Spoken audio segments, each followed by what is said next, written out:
Good noon, all of you. How are you all? Welcome back to Shaping Minds Minu. Let us continue with our new thinker, that is B.R. Ambedkar.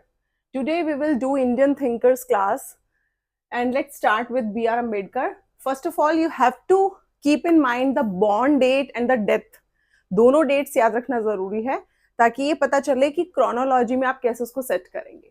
Born date is 14 April 1891 and died 6 December 1956. तो born date 14 अप्रैल 1891 ये याद रखना है. Next है subaltern school. Subaltern school से belong करते थे doctor B R Ambedkar.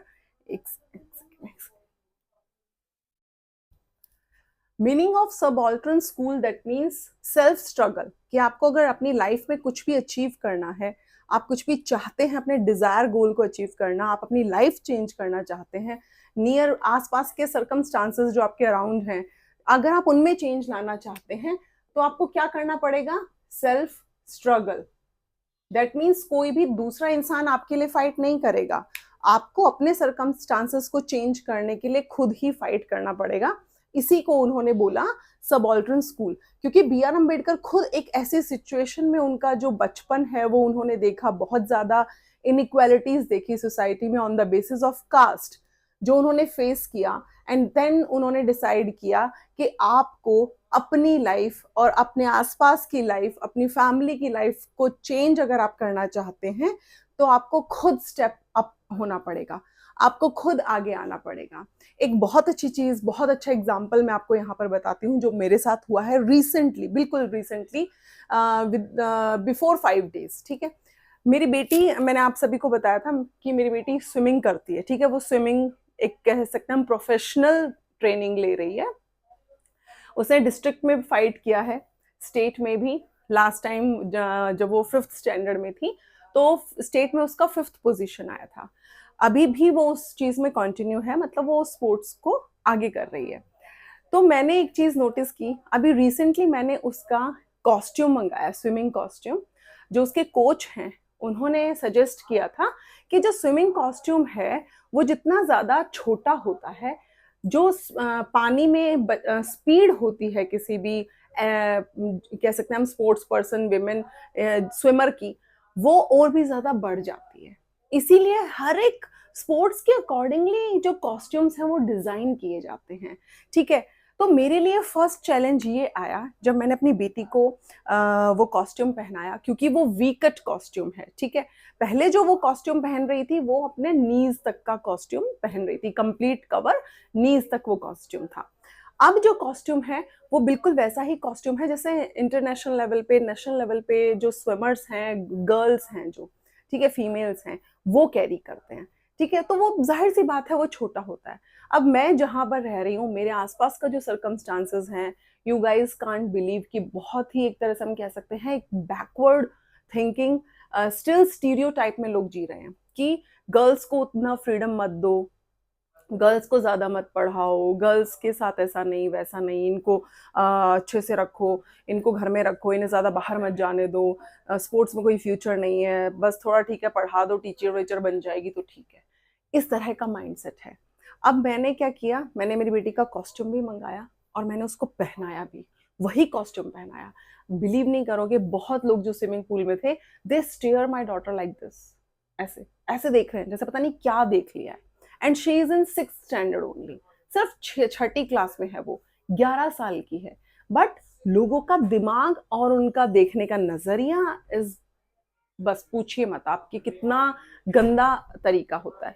लेकिन मैंने ये सोचा कि अगर मैंने आज अपनी डॉटर के लिए स्टेप नहीं लिया तो ये चेंज कभी भी सोसाइटी में नहीं आएगा, कभी भी लोग उस दूसरा तरीका अपना अपनाएंगे ही नहीं देखने का. मैं उसको 4 दिन हो गए मुझे कि मैं उसको सेम उसी चीज में ले आउटफिट में लेके जाऊं, तो क्या चीज हुई, धीरे धीरे चेंज आया.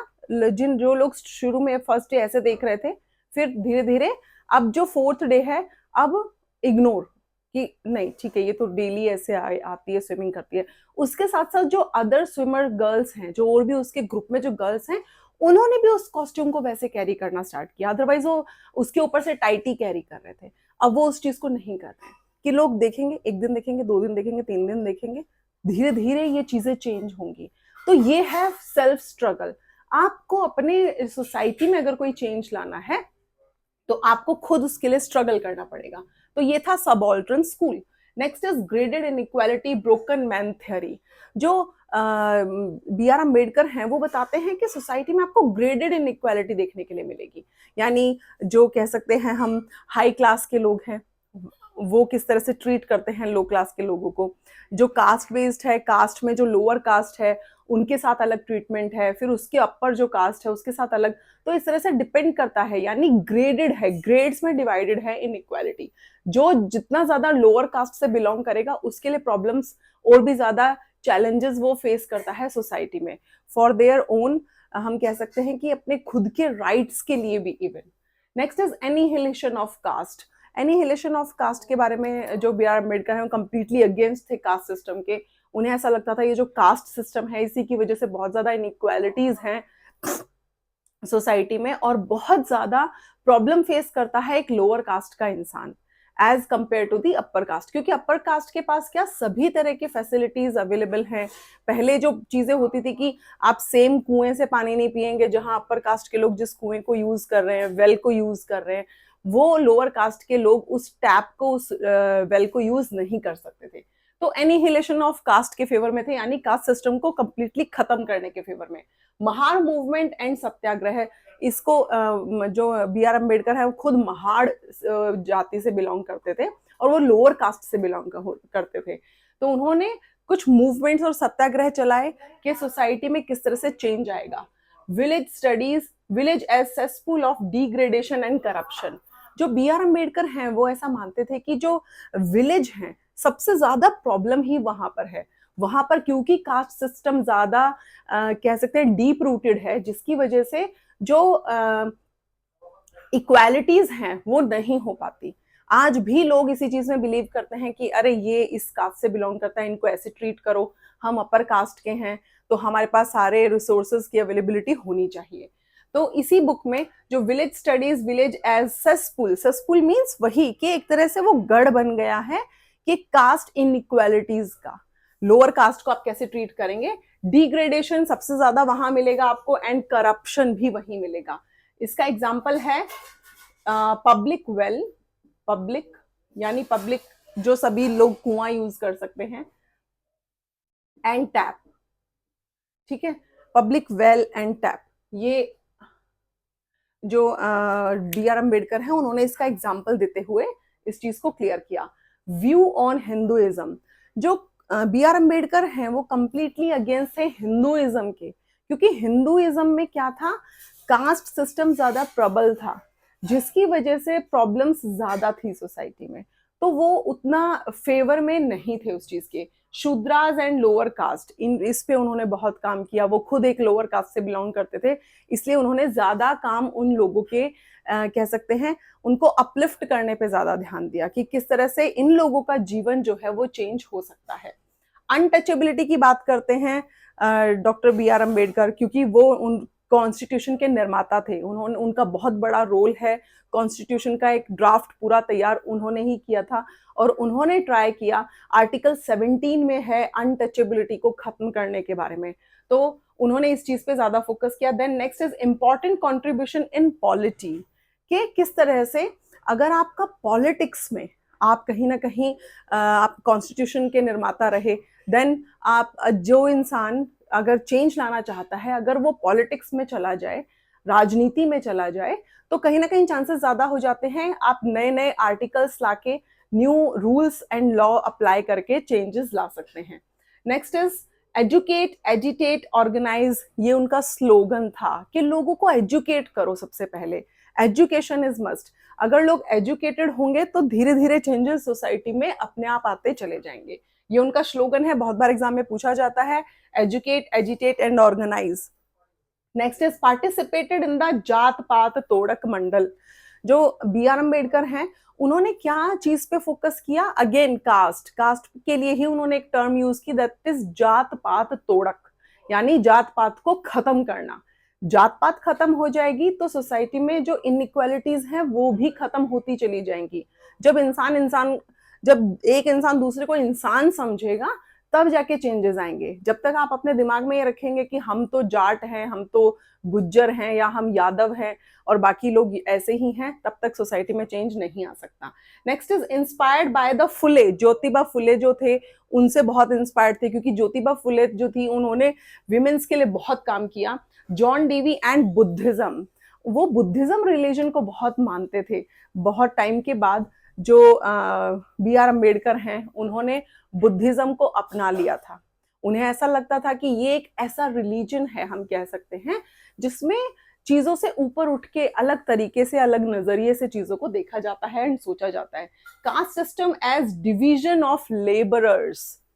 अब बी आर अम्बेडकर के अकॉर्डिंग जो कास्ट सिस्टम है वो डिवीजन ऑफ लेबर नहीं है, यानी काम का बंटवारा नहीं है, बल्कि काम करने वालों में बंटवारा है। इस बारे में बात करते थे। जैसे कार्ल मार्क्स ने बोला ना कि email Durkheim division of labour की बात करते हैं कि किस तरह से डिवीजन ऑफ लेबर है सोसाइटी में, कि कौन इंसान क्या काम करेगा, कौन क्या करेगा, जिसकी वजह से सोसाइटी जो है वो इजी वे में रन करती है ना, एक इजी ट्रैक हो जाता है। बट बी आर अम्बेडकर के अकॉर्डिंग जो कास्ट सिस्टम है वो लोगों को बांटता है, वो काम को नहीं बांटता बल्कि वो लोगों को बांटता है, ऐसा उनका कहना था। Division of labourers instead of labour, काम नहीं बल्कि काम करने वालों में एक तरह से फूट डालता है, उन्हें अलग अलग करता है। Next is caste is super imposition of endogamy. देखिए दो टाइप्स होते हैं मैरिज के, एक्सोगेमी एंड एंडोगेमी। एक्सोगेमी होता है कि आप अपनी कास्ट के बाहर शादी करते हैं, एंड एंडोगेमी कि आप अपनी ही कास्ट में शादी करेंगे। जैसा अपना हमारा इंडिया में बहुत ज्यादा डीप रूटेड है कास्ट, जिसकी वजह से एंडोगेमी ज्यादा फोर्सफुली इम्पोज किया जाता है ना, सुपर इम्पोजिशन। एक जाट कास्ट से जो बिलोंग करते हैं वो सोचते हैं कि हम अपने घर में सिर्फ जाट जो लड़की होगी उसी से शादी करके उसको लेके आएंगे। दैट इज एंडोगेमी, कि अपनी ही जाट उसमें जात में आप शादी करें, इससे बाहर ना करें। इसके भी पूरी तरह से खिलाफ थे बी आर अम्बेडकर। उनका मानना था कि आप ये चीज मत देखिए वो किस कास्ट से बिलोंग करते हैं, आप इस चीज पे फोकस कीजिए कि वो एक इंसान है, उसकी क्या क्वालिटीज हैं।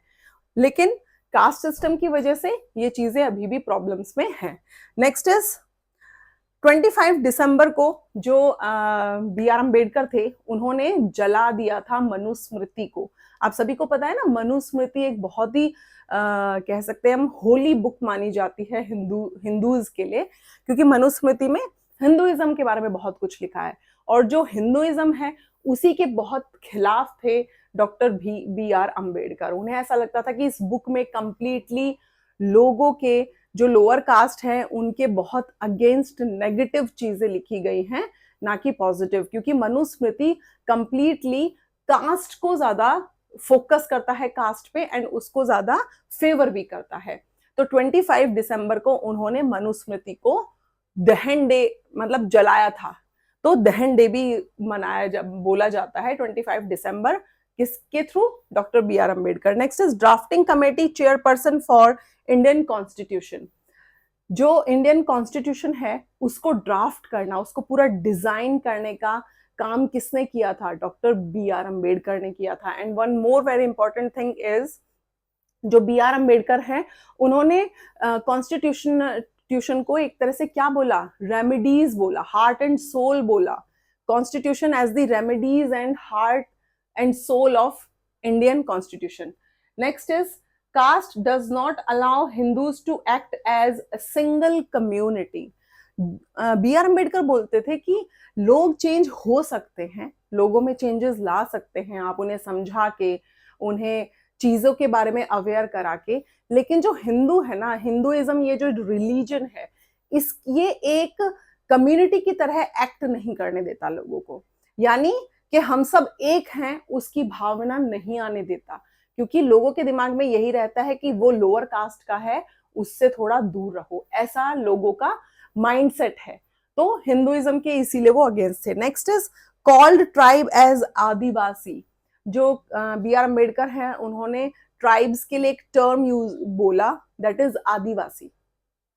ट्राइब को आदिवासी बोला, और ये जो टर्म थी कि ट्राइब को आदिवासी बोलने वाली, ये उन्होंने ठक्कर बप्पा से ली थी। टी बप्पा, ये एग्जाम में क्वेश्चन आ सकता है कि ठक्कर किससे उन्होंने इस टर्म को लिया कि ट्राइब को वो आदिवासी बोले। The answer is Thakkar Bappa. तो ये चीजें याद रखनी है। ये था बी आर अम्बेडकर के बारे में आज का हमारा लेक्चर, और मैं उनकी जो इम्पोर्टेंट बुक्स हैं वो पोस्ट में यूट्यूब में पे चैनल पे जो मेरी पोस्ट है वहां पे मैं उसको अपलोड कर दूंगी। तो मिलते हैं नेक्स्ट वीडियो में नेक्स्ट न्यू इंडियन थिंकर के साथ। Please do like, subscribe and share my YouTube channel. Thank you so much, bye and take care.